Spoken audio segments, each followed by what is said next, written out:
Hello students, welcome to my YouTube channel. आज की class में हम लोग ब्रिक्स के बारे में पढ़ेंगे और मैं पूरा बिल्डिंग मटेरियल का लेक्चर सीरीज़ लेके आया हूँ और ये पूरा एसबीटी झारखंड के सिलेबस के अकॉर्डिंग होगा।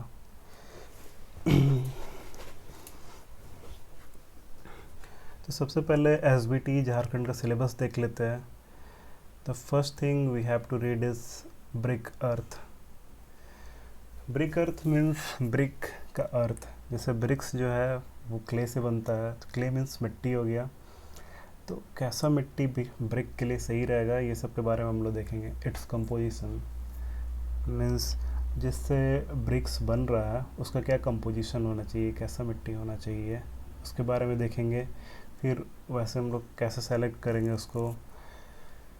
उसके बाद हम लोग ब्रिक मेकिंग के बारे में पढ़ेंगे।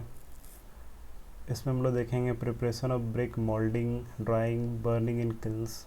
ठीक है, तो ब्रिक जो होता है उसमें सबसे पहले हम लोग जब सेलेक्ट कर लिए क्ले को, तो उसके बाद उसको मोल्ड में डाल के हम लोग एक शेप देते हैं ब्रिक का। शेप देने के बाद उसको ड्राई किया जाता है, फिर ड्राई करने के बाद उसको बर्न किया जाता है, तब जाके ब्रिक तैयार होती है। तो ये सब के बारे में हम लोग पढ़ेंगे। फिर क्लासिफिकेशन ऑफ ब्रिक्स देखेंगे, ब्रिक्स को कैसे क्लासिफाई करते हैं हम लोग, size of traditional and modular bricks, फिर qualities of good building bricks, uses of brick bats and surkhi, uses of hollow bricks. तो ये सब हम लोग पढ़ने जा रहे हैं। तो आइए वन बाय वन स्टार्ट करते हैं।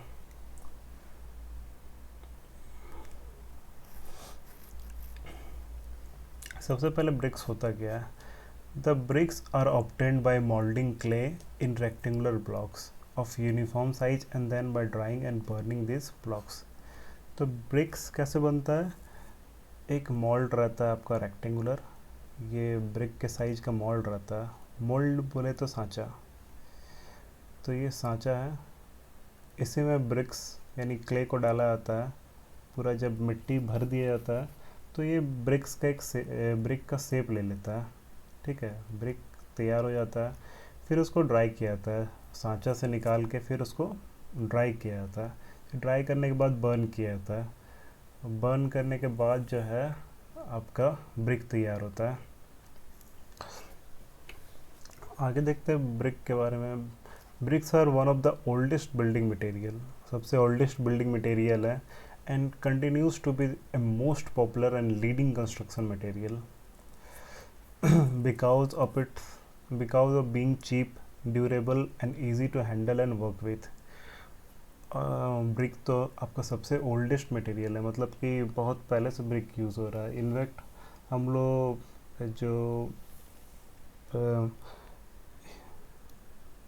जो भारतीय सभ्यता में हम लोग देखे हैं कि जो बहुत ट्रेडिशनल बिल्डिंग्स है, जैसे मोहनजोदारो का भी जो वो जो खुदाई हुई थी तो उसमें भी ब्रिक्स यूज़ हुआ था, सनराइड BRICS.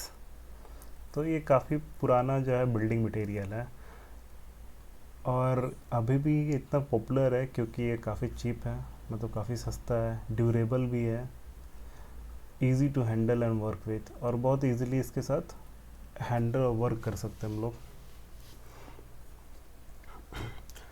As bricks are of uniform size, they can be properly arranged further. Brick जो होता है आपका हर एक मतलब कि सब यूनिफॉर्म साइज का होता है, मतलब एक ही साइज का होता है। इसके कारण इसको प्रॉपरली हम लोग अरेंज कर सकते हैं। ठीक है, वन आफ्टर वन इसको अरेंज किया जा सकता है। And they are light in weight, काफ़ी हल्का भी होता है, इसीलिए no lifting appliance is required for them, तो कोई हम लोग को मशीन भी नहीं चाहिए होता है। The brick do not require dressing, जैसे स्टोन जो होती है, स्टोन से अगर हम लोग कोई वॉल बनाना चाहे तो उसमें हम लोग को ड्रेसिंग करना होता है, क्योंकि स्टोन का एक यूनिफॉर्म साइज नहीं होता है। स्टोन कैसे भी आपको मिल जाएगा, फिर इसको हम लोग ड्रेसिंग करके इसको एक यूनिफॉर्म साइज देते हैं। ठीक है, लेकिन ब्रिक के साथ तो ऐसा है नहीं। ब्रिक्स में हम लोग को ड्रेसिंग करने की ज़रूरत नहीं पड़ता है, क्योंकि ये मार्केट में ही एक यूनिफॉर्म साइज में आता है, एक इसका पार्टिकुलर शेप होता है। स्टोन के जैसा नहीं होता है कि ड्रेसिंग करना हो। ठीक है, दूसरा चीज़ कि the art of laying brick is so simple that brick work can be carried out with the help of unskilled labourer means brick के साथ वर्क करना, मतलब उसको ले करना इतना इजी होता है कि जिसको नहीं भी आता है, जो अनस्किल्ड लेबर है, ठीक है, जिसको उतना आइडिया नहीं भी है, वो भी इसके साथ इजीली वर्क कर सकता है, ठीक है। तो यहाँ पे स्किल्ड लेबर का ज़रूरत नहीं पड़ता है। लेकिन वही स्टोन के केस में कि स्टोन में ड्रेसिंग करना होगा, और जिसको नहीं आइडिया हो वो स्टोन से वॉल वगैरह नहीं बना सकता, ठीक है। तो ये बहुत बड़ा एडवांटेज है ब्रिक के साथ। आगे देखते हैं। Thus at places where stones are not easily available, I have skip the word available, तो वैसा जगह जहाँ पे स्टोन जो है अवेलेबल नहीं होता है ईजिली, और वहाँ पे plenty of clay suitable for the manufacture of bricks are available, the bricks replaces stone. तो वैसा जगह जहाँ पे स्टोन्स अवेलेबल नहीं है और वहाँ पे प्लेंटी ऑफ क्ले है जो ब्रिक के लिए सुटेबल है, मतलब कि उससे ब्रिक बनाया जा सकता है, तो वहाँ पे जो है ब्रिक काफ़ी सस्ता पड़ता है स्टोन से। Okay, moving to the next point. Next is composition of good brick earth. अब ब्रिक जिससे हम लोग बनाएंगे तो ये बढ़िया क्वालिटी का कब बनेगा, जब उसमें जो कंपोजिशन होना चाहिए वो ये सब टाइप का रहे। जैसे अगर ये सब कंपोजिशन रहता है तो फिर ब्रिक जो है आपका काफ़ी अच्छा बनता है। तो हम लोग देख लेते हैं कि जो क्ले रहता है, क्ले में जिससे अच्छा ब्रिक्स बने तो उसका क्या कंपोजिशन होना चाहिए। तो following are the constituents of good brick earth. क्या क्या है? पहला alumina, it is the chief constituent of every kind of clay. तो एल्यूमिना जो है कोई भी क्ले में चीप कॉन्स्टिट्यूएंट होता है, ठीक है। A good brick earth should contain about 20% to 30% of alumina, और जिससे हम लोग ब्रिक्स बना रहे हैं उसमें कम से कम 20 से 30% एल्यूमिना रहना चाहिए। ये मतलब कि गुड क्वालिटी ब्रिक्स बनाने में काफ़ी हेल्प करता है, ठीक है। This constituent impart plasticity to the earth so that it can be moulded. तो ये जो एल्यूमिना होता है ये प्लास्टिसिटी इम्पार्ट करता है। प्लास्टिसिटी मतलब कि हम लोग जिस शेप में ब्रिक को बनाना चाहे उससे बना सकते हैं, और इसमें हेल्प करता है एल्यूमिना, ठीक है। If alumina is present in excess, अगर एल्यूमिना ज़्यादा अमाउंट में रहता है विथ इनएडिक्वेट क्वांटिटी ऑफ सैंड, मतलब कि अगर एडिक्वेट क्वांटिटी नहीं रहे सैंड के साथ और एल्यूमिना ज़्यादा रहे, the raw bricks shrink and warp during drying and burning. तो जब हम लोग उसको ड्राई करते हैं और बर्न करते हैं तो क्या होता है, ब्रिक्स जो है श्रिंक कर जाता है, मतलब सिकुड़ जाता है, एंड वार्प कर जाता है। वार्प मीन्स उसका शेप पूरा टेढ़ा मेढ़ा हो जाता है उस type, and becomes too hard when burned, और काफ़ी हार्ड हो जाता है जब हम लोग उसको बर्न करते हैं। ब्रिक का तो हम प्रोसेस बताया कि ब्रिक में क्या होता है, सबसे पहले मोल्ड में डालें और ब्रिक का शेप दिए, उसके बाद इसको ड्राई करेंगे, फिर ड्राई होता है, उसके बाद क्या होता है, बर्न होता है। तो ड्यूरिंग बर्निंग क्या होता है, इसका शेप जो है पूरा एकदम, पहले तो ये पूरा हार्ड हो जाता है और इसका शेप जो होता है श्रिंक कर जाता है और वार्प कर जाता है। तो ये हुआ एल्यूमिना का बात। आगे देखते हैं सिलिका के बारे में। It exist in clay either as free or combined form. तो सिलिका जो है वो क्ले में या तो फ्री फॉर्म में रहता है या फिर कंबाइंड फॉर्म में रहता है। As free sand it is mechanically mixed with clay. अगर फ्री फॉर्म में रहे तो वो क्ले के साथ मिक्सड रहता है, ठीक है। And in combined form it exist in chemical composition with alumina. और अगर कंबाइंड फॉर्म में रहे तो वो एल्यूमिना के साथ रिएक्ट करके chemical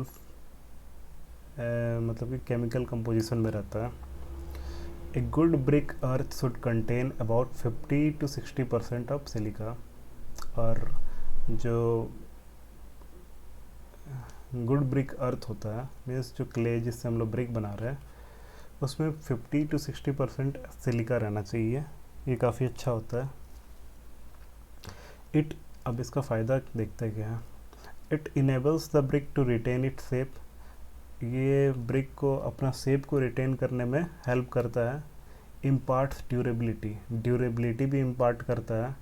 and prevent shrinkage and warping, और श्रिंकेज और वार्पिंग होने से बचाता है ब्रिक को। ठीक है, श्रिंक नहीं होने देता, श्रिंक मतलब सिकुड़ने नहीं देता है, ना उसका शेप टेढ़ा मेढ़ा होता है। Excess of silica makes the brick brittle, अगर सिलिका एक्सेस अमाउंट में रहे, ठीक है, मतलब 50 to 60% से ज़्यादा रहे, तो क्या करेगा, वो ब्रिक को ब्रिटल बना देता है। ब्रिटल मीन्स कि हम हल्का सा इम्पैक्ट लोड देंगे तो वो ब्रिक क्या होगा, टूट जाएगा। एंड वीक ऑन बर्निंग, और जब हम लोग उसको बर्न करते हैं तो उसके बाद वो वीक हो जाता है। तो सिलिका एक्सेस अमाउंट में नहीं रहना चाहिए। Moving to the third constituent, that is lime. अब लाइम के बारे में भी देखते हैं। लाइम भी, a small quantity of lime not exceeding 5% in brick earth is desirable. अगर लाइम का अमाउंट 5% से भी कम रहता है तब ठीक है वो ब्रिक अर्थ में, ठीक है। It should be present in a very finally powdered state, और वो जो है लाइम एकदम पाउडर्ड स्टेट में रहना चाहिए ब्रिक, जब ब्रिक का क्ले उसमें। Because even small particles of size of a pin head cause flaking of the bricks. तो लाइम काफ़ी डेंजरस भी होता है, एकदम वो पाउडर्ड फॉर्म में रहना चाहिए, क्योंकि स्मॉल, जैसे पिन देखें ना, पिन, पिन का जो पिन हेड होता है, इस टाइप का पिन होता है, तो पिन हेड के अमाउंट में भी अगर लाइम प्रेजेंट रहे, पाउडर्ड फॉर्म में नहीं रहे, तो ये क्या कर सकता है, आपका ब्रिक को फ्लैकिंग कर सकता है। फ्लैकिंग मीन्स ये जो आपका ब्रिक है इसका लेयर, जो लेयर बाय लेयर डिवाइड हो जाए, मतलब कि फ्लैक कर जाए, आधा मतलब कि आगे का लेयर टूट के गिर जाए, इस type. The sand alone is infusible, अगर सैंड अकेले रहे ना तो आप उसको कितना भी हीट कर दीजिए वो मेल्ट नहीं करेगा, हल्का सा भी मेल्ट नहीं करता है। But it slightly fuses at kiln temperature in presence of lime. लेकिन किल्न मीन्स क्या हो गया, किल्न मीन्स जहाँ पे हम लोग ब्रिक को बर्न करते हैं, ब्रिक जहाँ पे बर्न होता है उसी को किल्न बोलते हैं, उस जगह को। ये आसान भाषा में भट्टी समझिए।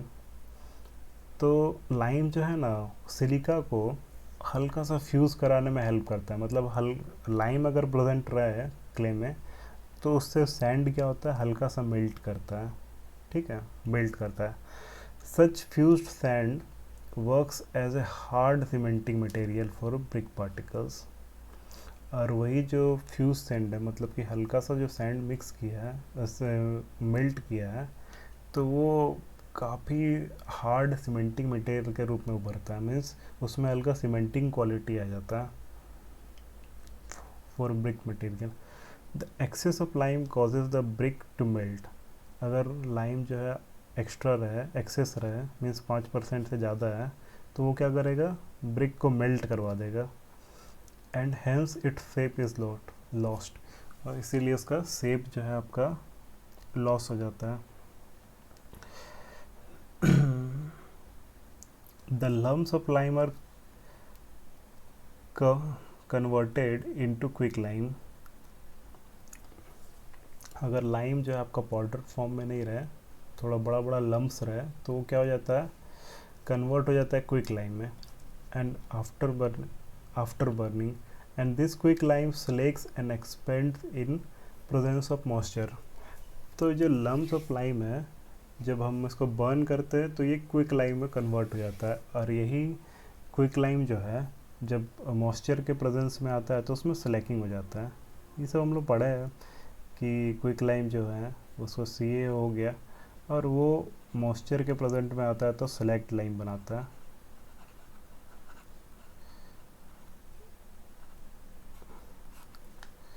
ये OH का होल 2। और ड्यूरिंग दिस प्रोसेस काफ़ी सारा हीट जो है रिलीज़ होता है, ये सब हम लोग जानते हैं।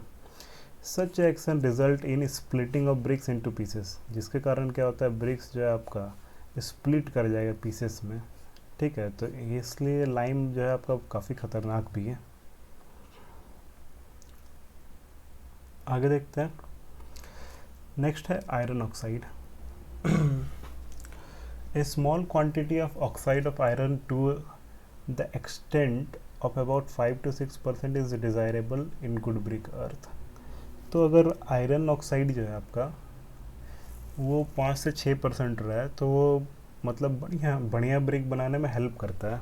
It helps the lime to fuse sand, और ये लाइम को हेल्प करता है कि आप इजीली आप सैंड को फ्यूज़ कर सके, तो उसमें हेल्प करता है। It also imparts red colour to the bricks. जो ब्रिक का रेड कलर होता है वो आयरन ऑक्साइड के कारण ही रहता है। The excess of oxide of iron makes the bricks dark blue or blackish. तो आयरन ऑक्साइड अगर एक्सेस अमाउंट में रहे, मतलब 5 से जो 6% है उससे ज़्यादा रहे, तो वो क्या करेगा, ब्रिक का कलर को एकदम डार्क ब्लू और ब्लैकिश में चेंज कर देगा।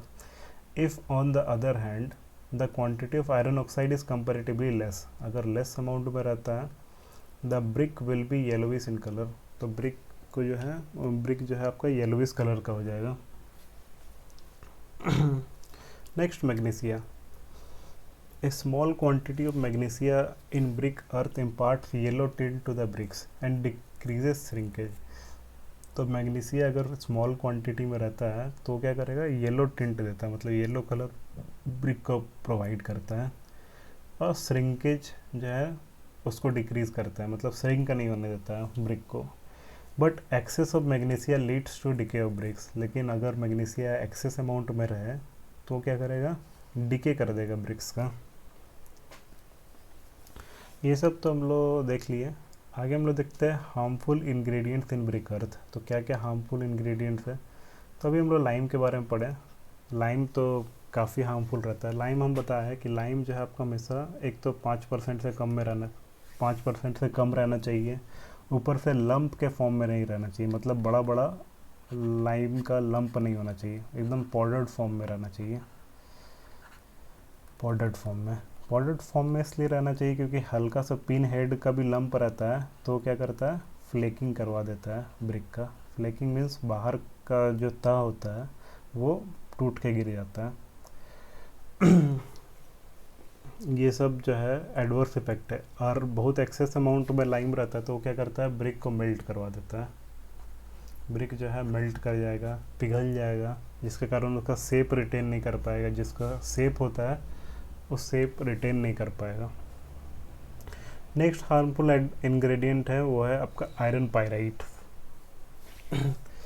If iron pyrites are present in brick earth, iron pyrite अगर रहे ब्रिक अर्थ में, द ब्रिक्स आर क्रिस्टलाइज्ड, तो ब्रिक जो है आपका क्रिस्टल का रूप ले लेता है। And disintegrated during burning because of oxidation of iron pyrite, और क्या होता है, टूट जाता है जब हम उसको बर्न करते हैं, बर्न करवाते हैं ब्रिक को। अब क्यों टूटता है, क्योंकि ऑक्सीडेशन हो जाता है आयरन पायराइट का। ठीक है, तो ये भी काफ़ी हार्मफुल इंग्रेडिएंट है। नेक्स्ट है आपका alkalis, most important. These are mainly in the form of soda and potash. Alkalis जो होता है आपका सोडा और पोटास के फॉर्म में रहता है। The alkalis act as a flux in the kiln during burning, तो ये एक तरह से फ्लक्स का काम करता है किल्न में during burning. And they cause brick to fuse, twist and warp. तो ये क्या करता है, अल्कलीज अगर रहे अमाउंट में ज़्यादा तो ये हल्का सा फ्यूज़ करवा देता है, मेल्ट करवा देता है, ट्विस्ट करवा देता है ब्रिक को, ट्विस्ट और वार्प, मतलब इसका पूरा शेप का जो शेप है वो काफ़ी चेंज कर देता है।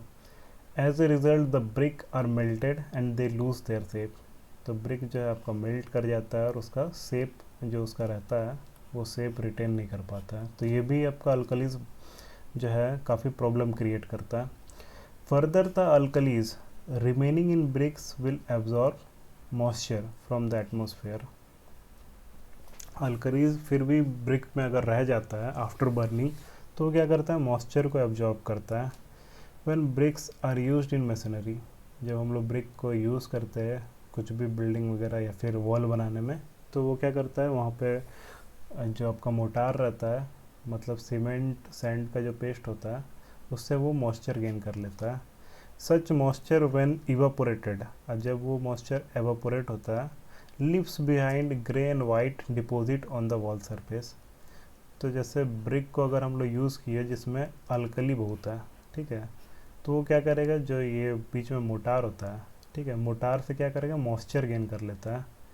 अब मॉइस्चर जो है वो गेन तो कर लिया, अब क्या हुआ कि जब ये ब्रिक जो है पूरा, एक तो इससे मॉइस्चर गेन कर लिया, जब ड्राई होता है ये, ठीक है, सनलाइट के प्रेजेंट में ड्राई होता है, तो वाइट कलर का और ग्रे कलर का पैचेस आ जाता है, ठीक है, जो कि काफ़ी देखने में ख़राब लगता है। The appearance of the building as a whole is then seriously spoiled, और अपीयरेंस जो होता है आपका बिल्डिंग का काफ़ी सीरियसली अफेक्टेड होता है। नेक्स्ट आगे बढ़ता है हार्मफुल इंग्रेडिएंट में पेबल्स भी आता है आपका। पेबल्स क्या होता है, छोटा छोटा पत्थर होता है, ठीक है। The presence of pebbles or grit of any kind is undesirable.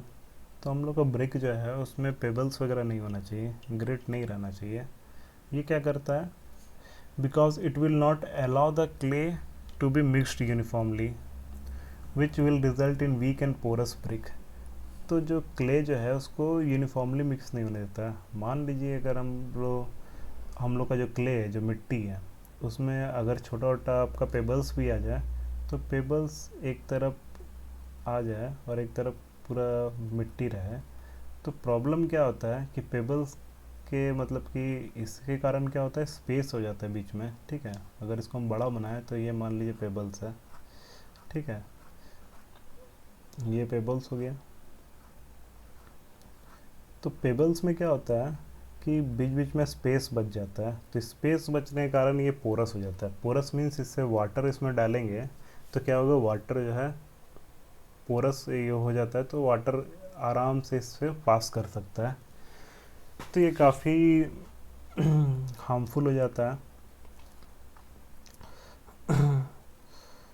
Also the brick containing pebbles will not break regularly as desired, और ये जो है आपका जिसमें पेबल्स रहता है वो रेगुलरली ब्रेक नहीं करता है। तो ये सब प्रॉब्लम्स है पेबल्स के कारण। नेक्स्ट पढ़ते हैं vegetation and organic matter. The presence vegetation and organic matter means जो हम लोग को डेड रिमेन्स वगैरह जो ट्रीज़ का होता है या एनिमल्स का होता है उससे ऑर्गेनिक मैटर मिलता है। ये सब अगर अपना क्ले में प्रेजेंट है, वेजिटेशन प्रेजेंट है, तो उससे क्या प्रॉब्लम आता है ये देखते हैं हम लोग। The presence of vegetation and organic matter in brick earth assist in burning. तो ये सब अगर प्रेजेंट रहता है ब्रिक अर्थ में तो वो क्या करता है, बर्निंग में हेल्प करता है। But if such matter is not completely burnt, the brick become porous। लेकिन अगर हम लोग जब ब्रिक को बर्न कर रहे हैं तो ये सब मैटर अगर बर्न नहीं होता है, ठीक है, मतलब इसका डेड रिमेन्स जो है पूरा बर्न नहीं हो, मतलब कि ऑर्गेनिक मैटर और वेजिटेशन ये सब बर्न नहीं हो, तो क्या करेगा, ये ब्रिक्स को पोरस बना देता है। पोरस मीन्स कि जो आपका ब्रिक है ऊपर से अगर हम लोग पानी डालेंगे तो ये पानी नीचे से निकल जाएगा। तो यही हो गया पोरस, मीन्स अंदर इतना स्पेस रहता है कि पानी आराम से निकल जाता है। This is due to the fact that the gases will be evolve during the burning of the carbonaceous matter and it will result in the formation of a small pores. और होता क्या है, जैसे आपका जो ब्रिक है, brick को हम लोग बर्न किए, मतलब आग लगाए, तो ये इसके अंदर ऑर्गेनिक मैटर है, ठीक है। अब ऑर्गेनिक मैटर जो होता है जनरली आपका कार्बनस मैटर होता है, मतलब कि वो अगर हीटिंग होगा तो उससे कार्बन निकलता है, ठीक है। तो अब कार्बन गैस निकल रहा है तो कोई जगह तो उसको चाहिए बाहर निकलने के लिए, तो उससे क्या करता है, वो ब्रिक को पोरस बना देता है। मीन्स वो गैस निकलता है अपना जगह बना बना के, जिसके कारण वो जगह के कारण क्या होता है, वो पोरस बन जाता है ब्रिक, ठीक है। Hence it is necessary to see that all the gases are removed during the process of burning for getting bricks of good quality। तो ये था आज का क्लास में, बाकी हम लोग नेक्स्ट क्लास में देखेंगे।